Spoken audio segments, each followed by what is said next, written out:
I said you must go now. Do you hear me or are you deaf? Auntie, please, the forest is forbidden. People don't return from there. I don't care what happens to you. Step into that forest or never come back to this house. What have I done to deserve this? You ask too many questions. Leave now.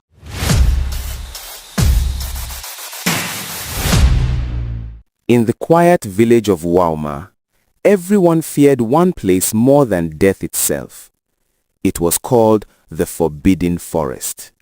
No one entered it at night. Not hunters, not elders, not even the bravest men. They said spirits walked there when the moon rose. Ezinne lived in a small mud house at the edge of the village. Since her parents died, she lived with her aunt, Waka. Waka was known in Wauma for her sharp tongue and cold heart. She smiled in public, but in the house, her eyes were always full of anger. That evening, the sun was setting slowly. The sky turned red. Ezinne was sweeping the compound when Owaka called her. "Come here," Owaka said, her voice calm but dangerous. Ezinne walked closer, her heart beating fast. "I want you to go to the forest," Owaka said. Ezinne froze. The forbidden forest?" she asked in a low voice. "Yes," Owaka replied. "Go and fetch firewood, now." Ezinne dropped the broom. "Auntie, please," she begged. "No one goes there at night. The spirits." Owaka slapped the ground with her hand. "Are you calling me a liar?" she shouted. "If you don't go, don't return to this house." Darkness was already falling. The village drums sounded far away. Dogs began to howl. With shaking hands, Ezinne picked up an old basket and walked away from the house. Villagers watched her pass. Some whispered.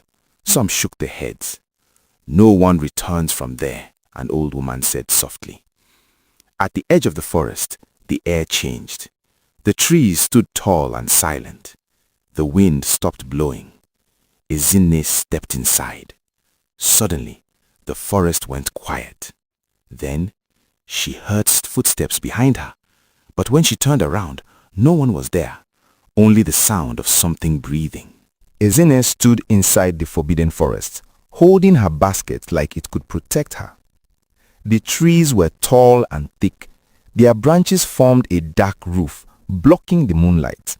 The ground was wet and her feet sank slightly with every step. The air smelt like old leaves and cold water. She tried to listen for normal sounds, crickets, birds, wind. But there was almost nothing, only silence and that strange breathing sound. Ezinne swallowed hard.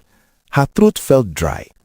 She remembered the way the villagers looked at her like they were watching someone walk into a grave. She remembered the fear in the old woman's voice. She whispered, "Please, I only came to pick firewood." A small twig snapped behind her. Ezinne turned quickly.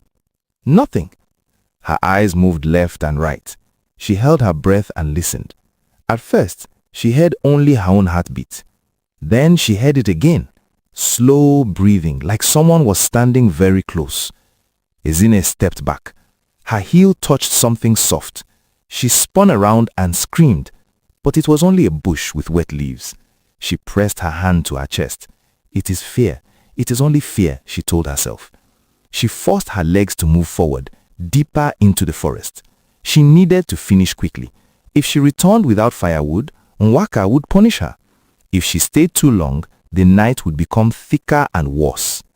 She found a small fallen branch and snapped it. The sound was loud in the quiet forest. She put it into the basket. Then another branch.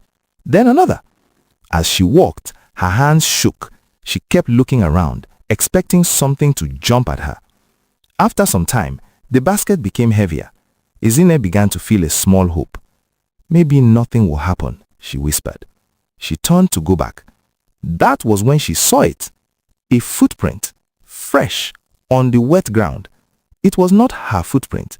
It was too large and the shape was wrong, longer than a normal human foot, with toes that looked stretched. Ezinne's stomach turned. She took one slow step back. Then she saw another footprint, and another. They were moving in a circle around her. Her eyes followed the footprints and she realized something. Whatever made them was walking around her right now, but she could not see it. The breathing returned. Closer. Ezine held her basket tightly